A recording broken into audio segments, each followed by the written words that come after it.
मुरली 8 जुलाई 2023 साकार मुरली। आज की मुरली के मुख्य पॉइंट्स: कोई क्राइस्ट की गोद लेते, कोई इब्राहिम की गोद लेते, कब होकर गए हैं, वह फिर कब आएंगे, यह सिर्फ तुम बच्चे जानते हो। यह सिर्फ तुम बच्चे जानते हो। लौकिक बाप के बच्चे गोद में आते हैं, बाप मर जाता है, बाकी बच्चे रह जाते हैं। यहाँ तुम ऐसे बाप की गोद में आए हो जो बाप तुमको इस मृत्यु लोक से अमर लोक में अथवा दुर्गति से सद्गति में ले जाने वाला है। बाप के बने हो तो बाप को कभी छोड़ना नहीं है, परंतु श्रीमत पर याद नहीं करते हैं तो फिर माया हाथ छुड़ा देती है।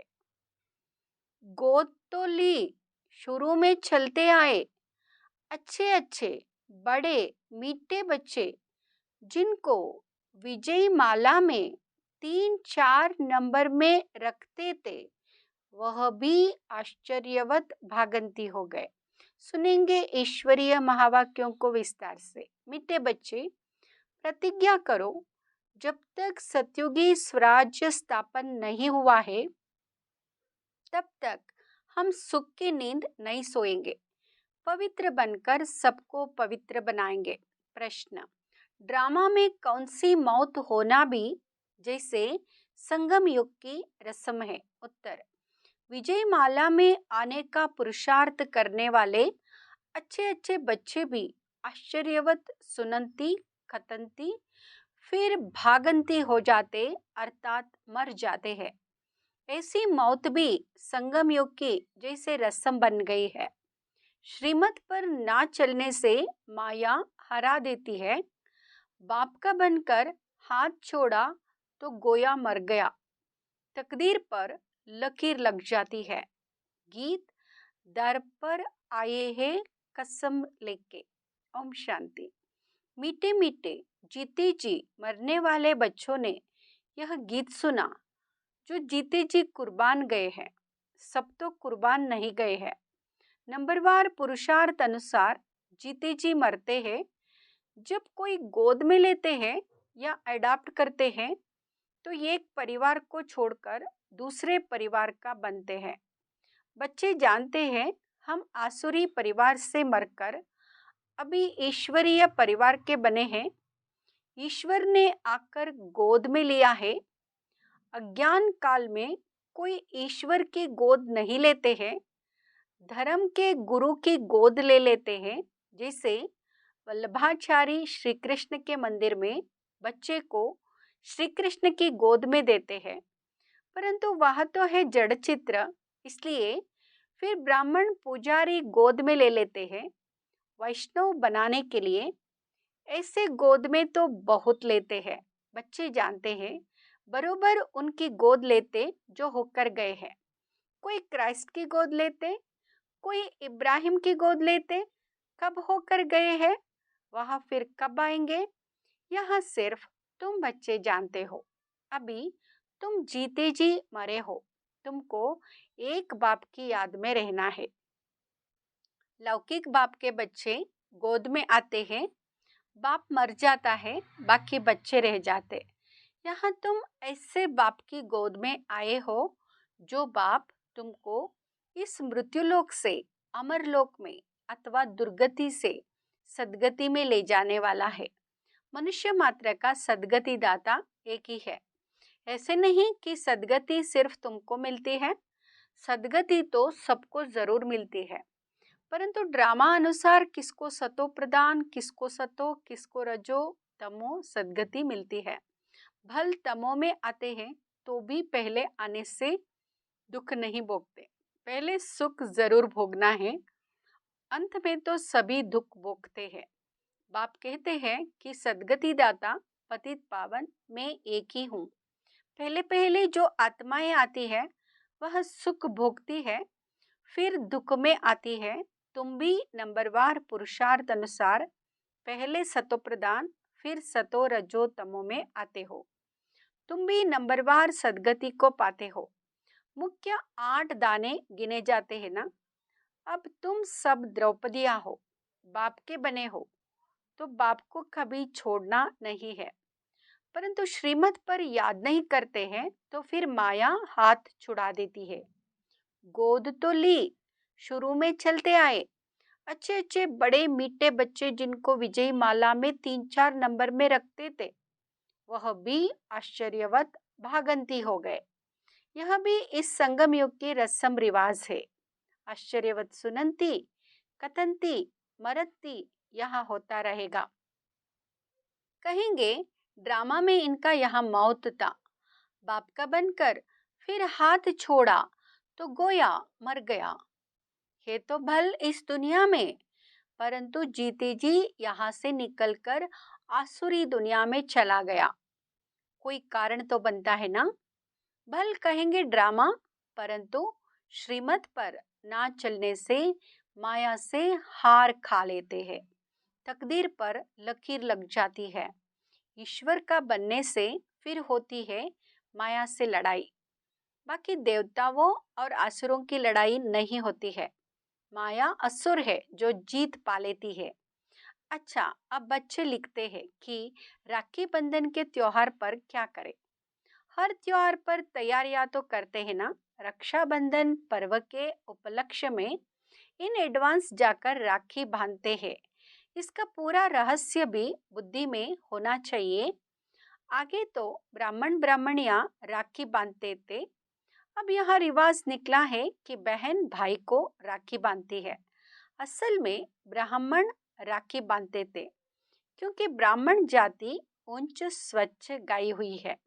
ब्राह्मण असुल सन्यासियों से भी ऊंच है, परंतु ड्रामा अनुसार इस समय सन्यासी ऊंच बन गए हैं। आगे ब्राह्मण राखी बांधते थे, फिर जन्माष्टमी पर वह राखी खोलते थे। जैसे द्रौपदी के लिए कहते हैं कि जटाएं खोल दी थी। ऋषि लोगों की जटाएं भी हमेशा खुली रहती है। पतिव्रता स्त्री होती है तो चोटी बांधती है। द्रौपदी ने खोल दिया था कि जब तक हम अपना राज्य नहीं लेंगे तब तक चोटी नहीं करेंगे। अब तुम बच्चों को सिर्फ अर्थ समझाया जाता है। जब तक हम स्वराज्य नहीं लेंगे तब तक सुख से सोएंगे नहीं। गाते हैं ना, आराम हराम है। अंदर में यह जोश रहता है कि जब तक स्वराज्य नहीं लिया है तब तक सुख कहाँ। सुख तो भविष्य में पाना है। इसके लिए पुरुषार्थ अब करना है। अब तुम जानते हो, रक्षाबंधन अर्थात पवित्र रहने के लिए हम प्रतिज्ञा करते हैं। राखी अर्थात प्रतिज्ञा की बात है। अब यहाँ त्योहार कब से शुरू हुए, क्यों शुरू हुए, कौन निकला जिसने राखी बंधन की राय निकाली। कोई एक राय निकालते हैं, फिर उसका नाम बाला हो जाता है, तो यह पवित्रता की निशानी है। बहन तो हुई कुमारी, कुमारियां बांधती है। तुम गृहस्थी को भी जाकर बांधती हो। कुमार तो है ही कुमार। बहन भाई को बांधती है। कुमार हो वह शादी किया हुआ हो। शादी किया हुआ फिर पवित्र रहे, यह तो बड़ा मुश्किल है। भगवान कहते कि यहाँ अंतिम जन्म पवित्र बनो, तो भी नहीं बनते हैं। तो बहन द्वारा कुमार भाई को राखी बांधनी चाहिए कि प्रतिज्ञा करो, हम कभी विष नहीं पिएंगे। जो है ही विकारी, वह तो कभी विकार को छोड़ेंगे नहीं। भगवान का फरमान भी नहीं मानते हैं। तो यह कुमार कुमारिया की रस्म चली आती है। अब तुम समझते हो कि यह त्योहार भी संगम युग का है। सतयुग में तो है ही सब पवित्र, वहां राखी बांधने की दरकार ही नहीं। ऐसे नहीं कि यह सतयुग से लेकर रिवाज चला आया है। उत्सव बहुत करके संगम युग के हैं। लक्ष्मी नारायण का उत्सव भी अभी मनाते हैं, परंतु उनका महत्व नहीं।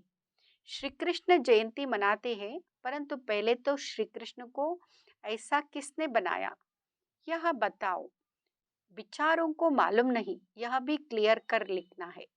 उत्सव सब है इस समय के। सतयुग में ऐसी बात होती नहीं, या तो द्वापर में कुछ समय बाद फिर शुरू होते हैं। दीपमाला का उत्सव भी सतयुग में नहीं मनाया जाता जैसे यहाँ मनाते हैं। यहाँ मनाने का अर्थ दूसरा है। उत्सव का महत्व कब का है यह समझने की बात है। बच्चों को समझाया जाता है यह उत्सव इस समय के है जबकि शिव जयंती होती है। शिव जयंती के बाद फिर होती है राखी। पवित्र बनने की प्रतिज्ञा करते हैं कि यह अंतिम जन्म हम पवित्र बनेंगे। भारत को अथवा विश्व को पवित्र बनाने के लिए, विश्व को पवित्र बनाने के लिए तुम बच्चों के लिए इस रक्षाबंधन का बड़ा महत्व है। प्रतिज्ञा की जाती है हम कभी पतित नहीं बनेंगे। अब तुम पावन बनते हो तो सिर्फ तुम पावन कुमारियों को ही हक है राखी बांधने का। भाइयों को सदैव पवित्र रहने के लिए राखी बांधनी है और इन गृहस्थियों से प्रतिज्ञा करानी है पवित्र रहने की। कहते हैं ना, पतित पावन आओ, तो जो गायन है वही प्रतिज्ञा कराते हैं पतित से पावन बनो। बाप आकर प्रतिज्ञा कराते हैं। शिव जयंती के बाद है रक्षाबंधन। होली भी ज्ञान की है। दुरिया और होली दोनों इस समय के हैं। होली अर्थात पवित्र बनो, धुरिया माना ज्ञान धारण करो। वहां फिर पत्थर टिक्कर गोबर आदि आदि बनाकर क्या क्या करते हैं, तो पतित पावन बाप ही आकर बच्चों को समझाते हैं। जो जीते जी मरते हैं उनमें भी मातले और सौतेले होते हैं। मातेले का हिसाब किताब जरूर बाप के पास होगा। बाप जरूर बच्चे की सब कारोबार मिल्कियत आदि को जानते होंगे। मातेले वह है जिनका बाप से पूरा लव रहता है। मातेले भी नंबरवार होते हैं, सौतेले भी नंबरवार होते। कोई कपूत कोई सपूत तो होते ही है। शिव जयंती भी संगम युग पर होती है। संगम को भी टाइम देना चाहिए जिसे लीप मास कहते हैं। फिर लीप सेंचुरी 100 वर्ष की, यह बहुत ऊंची है। लीप सदी 20वीं सदी कहते हैं ना, इनमें भी यह सदी जिसमें बाप आते हैं इसको संगम सेंचुरी कहेंगे। उतल पुतल होने में टाइम लगता है। दीपमाला भी यहाँ की है। तुम बच्चे जानते हो शिव जयंती के बाद फिर है पवित्रता की बात। शुरू से लेकर पवित्रता पर झगड़ा चला आया है। पवित्रता के साथ ज्ञान योग की होली धुरिया साथ साथ है। बाप की याद भी अच्छी रीति चाहिए। ज्ञान का धुरिया भी चलता रहता है। ज्ञान बरसात तुम पर होती ही रहेगी। पवित्रता पर ही झगड़ा चलता है। सब कहते हैं कि यह कौन आया है जो कहते हैं घर गृहस्थ में रहते पवित्र रहकर दिखाओ। सन्यासी तो खुद घर बार छोड़ जाते हैं। गोपीचंद राजा की भी कहानी है। उनसे पूछा गया तुमने राज्य भाग्य क्यों छोड़ा? बोला प्रभु मिलन के लिए छोड़ा है। इस पर गीत भी अच्छे अच्छे गाते हैं। यहाँ तो गृहस्थ व्यवहार में रहकर पवित्र रहना है। पवित्रता पर ही सारी खिटपिट होती है, सारी खिटपिट होती है। अब रक्षाबंधन है पवित्र बनने बनाने का यादगार पर्व। यहाँ देखो छोटे छोटे बच्चों को भी साक्षात्कार होते हैं। अब छोटे बच्चे ने क्या भक्ति की, बाबा ने जट सबको साक्षात्कार करा दिया। तो समझते थे जादू है। इसको कहा जाता है शिव बाबा के चरित्र। बैठे बैठे गुम हो जाते थे, यह भी ड्रामा ही कहेंगे। एक दो को देखा और ध्यान में चले गए। यह सब चरित्र परमपिता परमात्मा के हैं, श्री कृष्ण के नहीं। श्री कृष्ण का नाम ले सारी बदनामी की है। भागवत में क्या क्या लिख दिया है। श्री कृष्ण सत्य का प्रिंस, उसने चीर हारे यह किया। ऐसे चरित्र तो गाए नहीं जाते। दुनिया वाले समझते हैं बरोबर श्री कृष्ण ने यह सब किया होगा। फिर कहते हैं कि श्री कृष्ण के शरीर में आत्मा आई होगी जिसने ज्ञान सुनाया होगा, परंतु ऐसे तो नहीं हो सकता। वह तो प्रिंस नामी ग्रामी था। फिर रथ दिखाते हैं, रथ में श्री कृष्ण दिखाते हैं।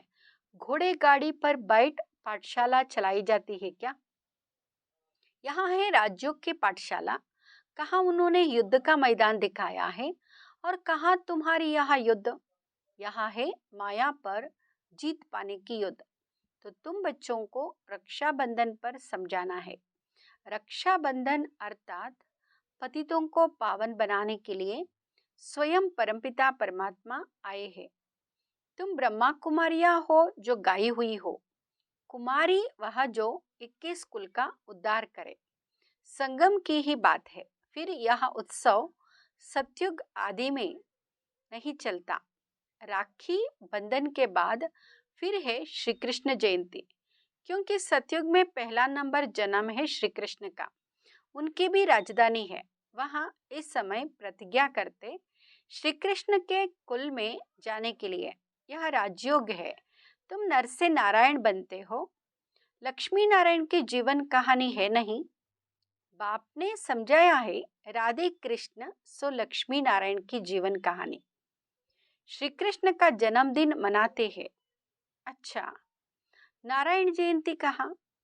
कारण होगा ना समझने कारण सारा खेल ही मुंझा दिया है। महत्व सारा यहाँ का है। ऐसे भी मत समझो कि दीपमाला कोई सतयुग से शुरू होती है। सतयुग में तो है ही पवित्र दुनिया, सभी की आत्माएं जगी हुई है। उत्सव सब इस समय के हैं। अभी तुम सबकी बायोग्राफी को जानते हो। शिव बाबा स्वयं आकर के बच्चों को कहते कि अब पवित्र बनो। तुम आत्माएं मैली हो गई हो। सन्यासी तो कहते आत्मा निर्लेप है। इसलिए बहुत लोग कह देते अंडा मछली आदि खाने में कोई हर्जा नहीं है। सबकी अपनी अपनी रस्म रिवाज है ना। आगे काली पर मनुष्यों की बलि चढ़ाते थे। शिव को तो काला नहीं कहेंगे, ना शंकर को कहेंगे। हाँ, ब्रह्मा और विष्णु के 2 रूप गोरे से काले बनते हैं।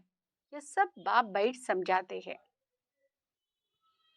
अच्छा, मीठे मीठे सिकिलदे बच्चों प्रति माता पिता बाप दादा का याद प्यार और गुड मॉर्निंग। रूहानी बाप की रूहानी बच्चों को नमस्ते। हम रूहानी बच्चों के रूहानी माता पिता बाप दादा को याद प्यार, गुड मॉर्निंग, नमस्ते और शुक्रिया बाबा, शुक्रिया। धारणा के लिए मुख्य सार। फर्स्ट, बाप से पूरा पूरा लव रख मातेला बनना है। अपना पूरा समाचार बाप को देना है। कभी भी कपूत नहीं बनना है। दूसरा, रक्षाबंधन का यथार्थ रहस्य बुद्धि में रख पवित्र जरूर बनना है। माया से कभी हार नहीं खानी है। पवित्रता के बल से स्वराज्य लेने की प्रतिज्ञा करनी है। वरदान, सदा मिलन के झूले में झूलने वाले तत्तत्वम के वरदानी बाप समान भाव। सदा मिलन के झूले में झूलने वाले तत्तत्वम के वरदानी बाप समान भाव। जैसे बाप दादा आप मालिकों की आज्ञा को मानकर मिलन मनाने के लिए आते हैं। जी हाजिर का पाठ पढ़कर हाजिर हो जाते हैं। ऐसे ही तत्तत्वम अमृत वेले से लेकर दिन के समाप्ति तक धर्म और कर्म में बाप समान बनो तो सदा मिलन के झूले में झूलते रहेंगे। इस मिलन के झूले में रहने से प्रकृति और माया दोनों ही आपके झूले को झुलाने वाले दासी बन जाएंगे। सर्व खजाने आपके इस श्रेष्ठ झूले का श्रृंगार बन जाएंगे। स्लोगन, सदा ब्रह्मा बाप की पूजाओं में समाये रहो तो सेफ्टी का अनुभव करेंगे। सदा ब्रह्मा बाप की भुजाओं में समाये रहो तो सेफ्टी का अनुभव करेंगे। ओम शांति।